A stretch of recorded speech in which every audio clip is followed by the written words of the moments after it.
What's going on, everybody? Welcome back to another episode of JaAR. JaAR, for those of you that may be new, stands for Joe and Amy Review. It's our weekly show where we review the magic stories as they're posted on Wizards' website. And this week, we have part 4, or episode 4, of Return to Dominaria. And it is, once again, by Martha Wells. My quick review at the beginning of this one is, this is a further setup story. You learn backstories, you learn some setup information for some stuff that we heard about last week. It's important if you want to understand these new characters, if you're going to be following along with the story, but if you're here looking for, oh, I want that nostalgia hit, this one's not for you. This is to set up for more information for the future. So if you're not a fan of setup stories, maybe not the one for you, but this gives more backstory on characters that we're going to be seeing a lot more in the future. And honestly, from, again, I think we talked about this last week, but from a meta perspective, characters that Martha herself has said that she enjoyed writing for. So I think it is, in my opinion, it is still worth your time. What are your thoughts? Meh. Okay. So like I said, if you're looking for like plot advancement, not so much. If you're looking for, you know, nostalgia and characters that you recognize, not so much, unless you're just thinking about last week. But in terms of setting stuff up, that's why I think, you know, in terms of importance for the future, I think it's worth your time. Meh. I don't know. So, maybe. If that sounds like something you'd be interested in and you have not read the story yet, we say go read the story and then come back here and watch our review. And you can give us your opinions, your thoughts, your feelings, as always, and tell us what you thought of ours. On to the full review itself. This was, I feel like, a very low impact story, meaning that you got to know, like I said, kind of at the top, you got to know Tiana and Arvad, but you didn't, I feel like not a lot of what we heard here was new and or will be impactful for the continuation of this Return to Dominaria stories. It was interesting in that regard. I wasn't sure how I felt about it when we were kind of done reading it. I don't know. I mean, I know you kind of just gave your thoughts a little bit. Yeah, but. I mean, it doesn't feel super impactful.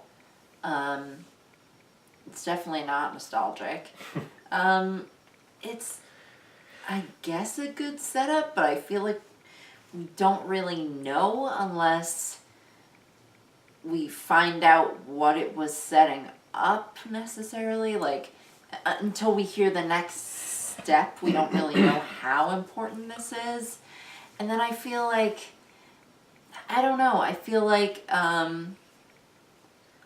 there was a lot lacking in terms of just anything to really make you care about these characters. So we can get into that, but okay.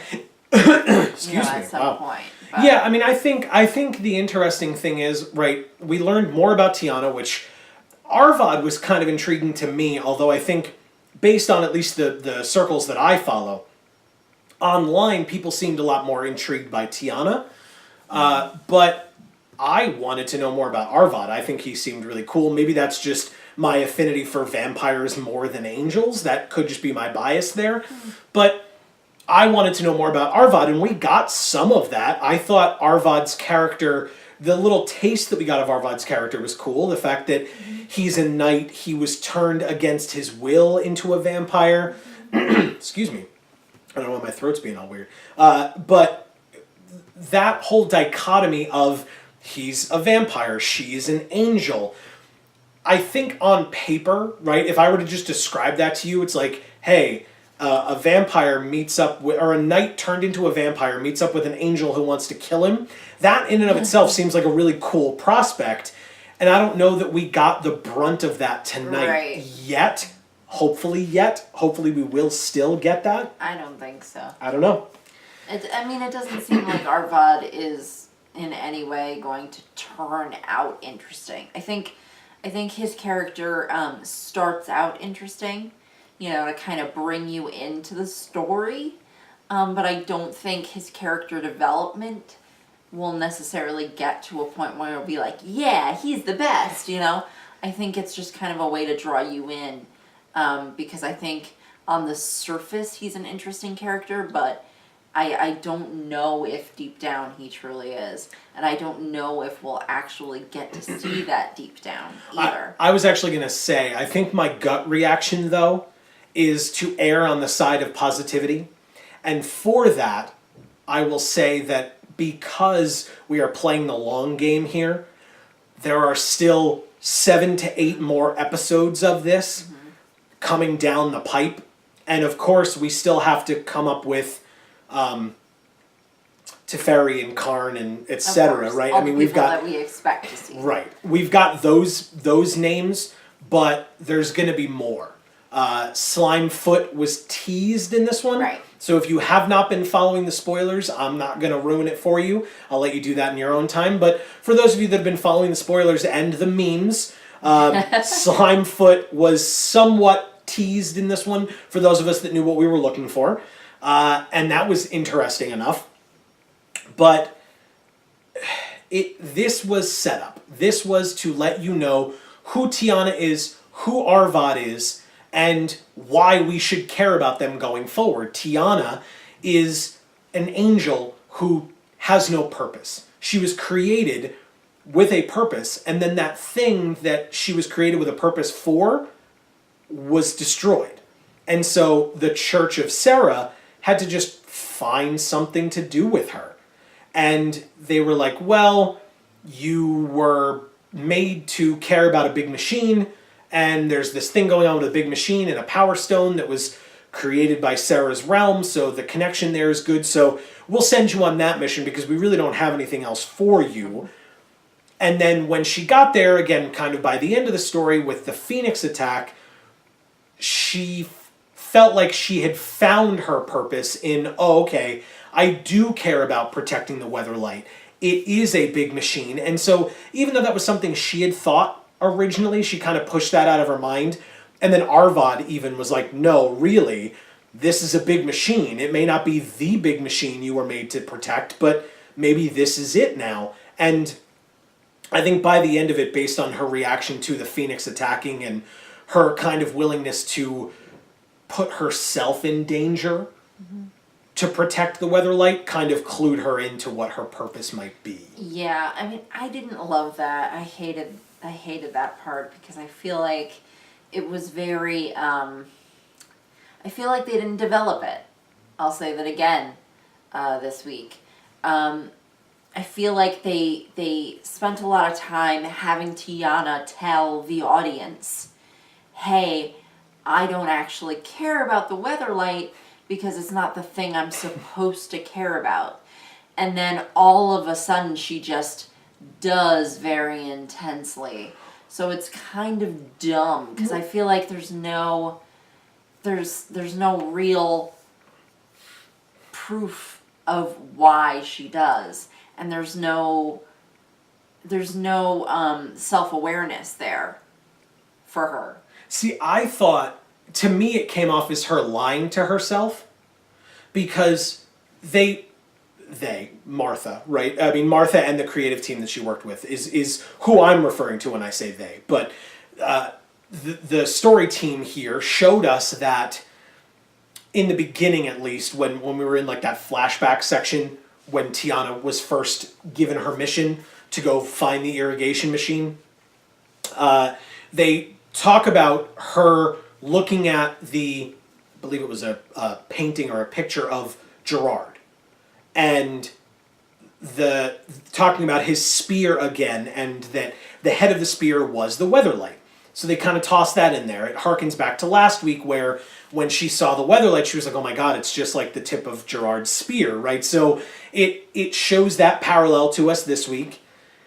And she says, like you commented, she says that she doesn't care about the Weatherlight, but then you get the whole thing of last week she like cried when she saw it and seemed so passionate about it, at least to Joyra and Hadi and Tien and etc., who were with her, because they saw her interest in it, despite the fact that she was kind of only there to help, watch over them and probably reactivate that Power Stone. But, and so I think she's just lying to herself. I think she just had to find her purpose by being that close to it, and that she was getting little hints, but she was kind of doubting herself. That's the only thing I can think of. I don't know that it's that strong, but that's kind of where my head goes with your comment on the story. I don't know. I think it's kind of hard to think of the Tiana from last week and realize that she's the same character as the Tiana from this week. Okay, fair enough. There's too many dissimilarities, and I don't know if that's like a continuity issue or something along those lines, or if we're supposed to see a passage of time that is sort of undetermined or is determined to be, I don't know. Let's talk about that for a little bit, because that's a fair point. I think that if we look at the Tiana from last week, she was presented as this shy artificer type of an angel. But even at the beginning of this story, she was somewhat bold with Lyra, right? She said, I don't really want to overstep my bounds with Lyra, but she questioned Lyra a couple of times. Yeah.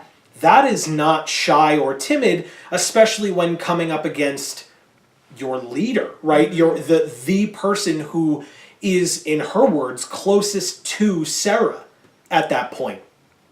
And so I hear you there. It wasn't something that I had written down, but that's a good point, is that last week, so in her flashback, she was bold, even following her initial creation.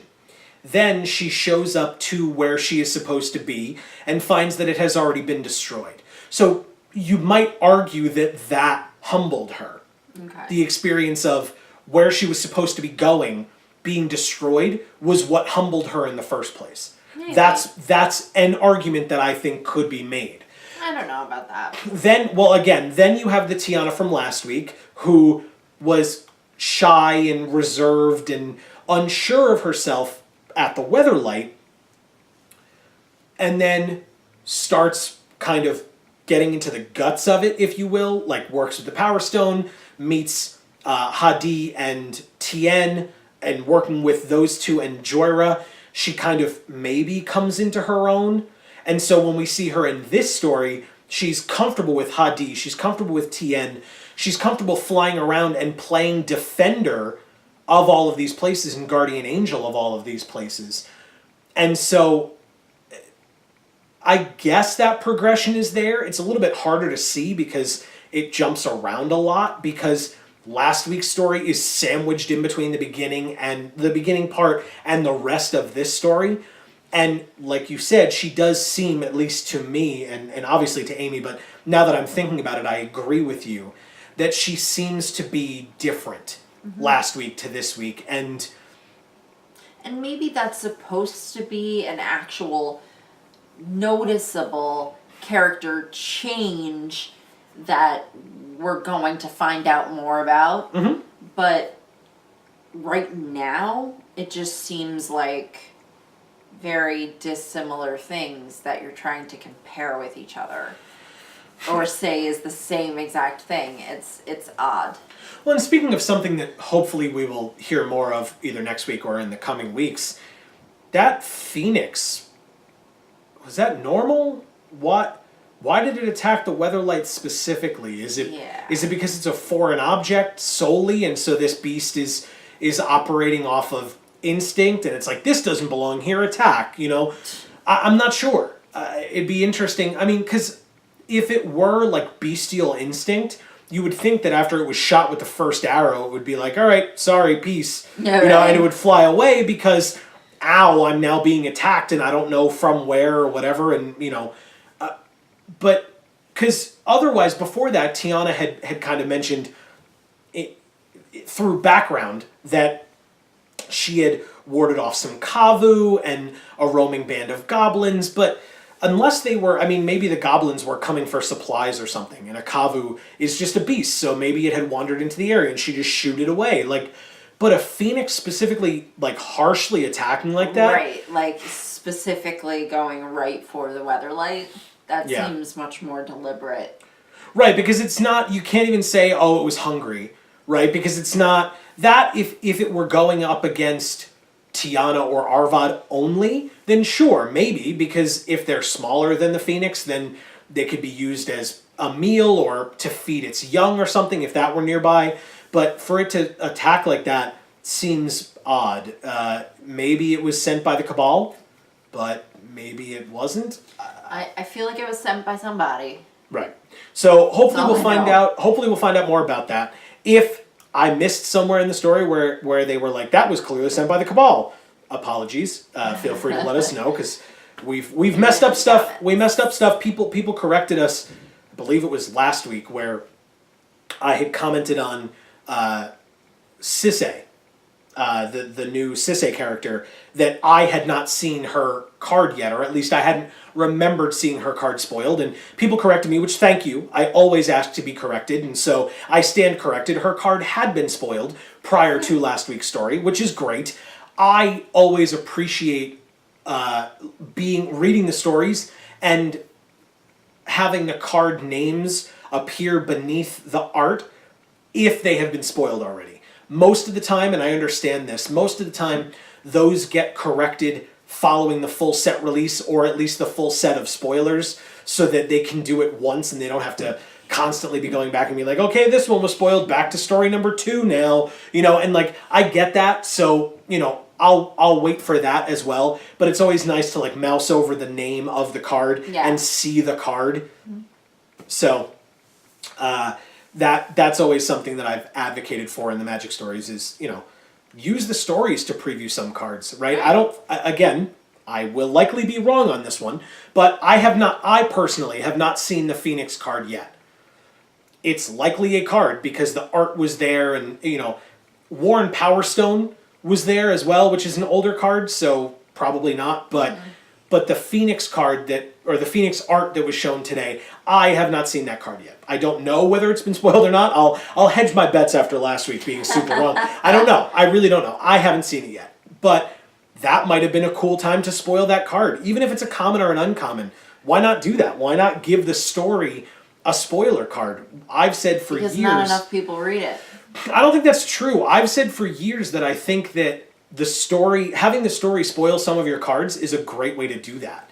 Obviously, because even if that's the only way that you get people interested, some people who wouldn't otherwise be interested come to check out the story, even if they just quickly scroll through and try to find the preview cards and then leave.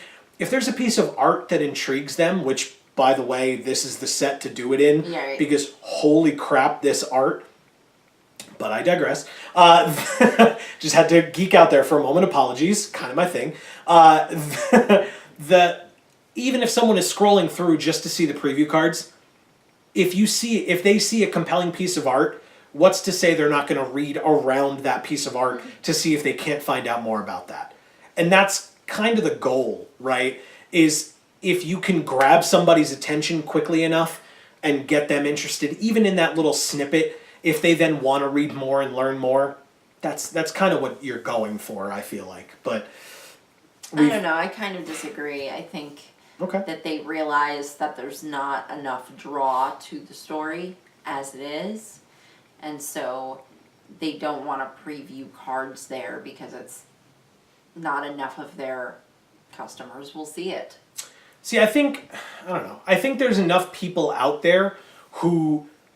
on social media whose job, and I don't mean, that they get paid for it, but that they do this for their followers, but their job is to compile together spoiled cards, right? There are websites that do it, there are specific content creators that do it, social media users that do it, that even if it were only previewed in the story, it would be disseminated to enough people that it would get out there. I don't know. I think we're going back and forth on something that doesn't have any bearing on this story in particular. It has a bearing on the Magic story in general, and I still think that's somewhat relevant to talk about, but let's get back to it. To get back to this story in particular, there was another instance of a character who we saw last week. We mentioned that Hadi and Tien, we were unsure if we would see them again. Now we did see them again, and they had a couple more lines of dialogue. I think Hadi specifically was given a lot more importance, and Tien was also, but I think Hadi a little bit more. But in terms of their relationship with Tiana and her progression as the artificer working on helping reconstruct the Weatherlight, and it did make it seem like, and you pointed this out, I think correctly, it did make it seem like once the Weatherlight is fully rebuilt, we will likely not see them again, because they're only there to rebuild, and then this story even said, then they can go off and be safe somewhere. Yeah. So I don't think we'll be seeing them again after the Weatherlight is fully rebuilt, so maybe next week, and then that would probably be about it, or maybe one more story if it's not next week, and maybe that would be about it. But they seemed like cool enough characters. And then we had another one this week who, I was like, I don't know if we're seeing this person again, and that was Afra, who was one of the escorts, excuse me, in the flashback section for Tiana. And I wanted to talk about a line that she said that you had made a point about, where you said, where Afra said, well, this is clearly what you have to go do. Sarah doesn't make mistakes. Right. And what was your point immediately after that? I was like, well, that sounds like foreshadowing if I have ever heard it. And then in basically the next paragraph, that irrigation machine was destroyed. Yep. and that kind of then ended, right? That flashback ended, and we get to the present, or at least, a slightly less time flashback, because at the end of the last one, Arvad and Tiana were together with JaAR at the end. So, yeah, there was slightly less of a flashback. And you kind of got to see, her experiencing that after the fact. But that was an interesting, Afra was there kind of as a foreshadow engine. Right. And that's kind of it. Just a way to be foreshadowy. Yeah. And the other thing is, Lyra, right? I think she's a mythic. She's a rare or a mythic, but I think she's a mythic. Beautiful art, once again. Excuse me. And I think that I would like to see her again, although she was also only in the flashback, so we'll see if and when she becomes important in the future, because she's a mythic in the set, and we can no longer say, well, maybe she's important in the next one, because there is no next one. There's no more smaller sets. These are one-offs. Yeah. And let's not forget, sure, we have core set coming up, but we don't know what the fall set is going to be yet. Everyone thinks it's going to be one of these, and I'm not talking about Kaladesh, I'm talking about this. Everybody thinks we're going back again, but, because that's, Return to... Right, exactly. Which is likely, but they haven't officially announced it, at least as of the time of this recording. But regardless, there is no next Dominaria set, at least, in the foreseeable future. And so, if Lyra's not there in any more of these, then we're just not going to see her again for a long time. So there are a lot. And I've seen this idea being brought up online a lot. This is a set that cares about legends, legendary creatures, legendary sorceries, saga enchantments. And there are so many legends being shown, it would be impossible and unrealistic to ask for all of them to be given characterization in the stories, right? Like full characterization. But at the same time, there are going to be characters that some people cling to more than others. Right. And it's likely that a lot of these kind of one or two off characters will be someone's favorite and might not get as much play, which is unfortunate, but is kind of unfortunately how life has to work with these kinds of sets. Which is somewhat fine.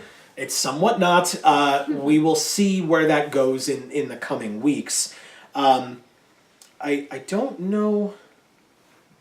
I don't know what else. Oh, I mean, obviously we had the progression of Tiana and Arvad, because we know that by the time JaAR shows back up with the gathered crew members that she has gathered,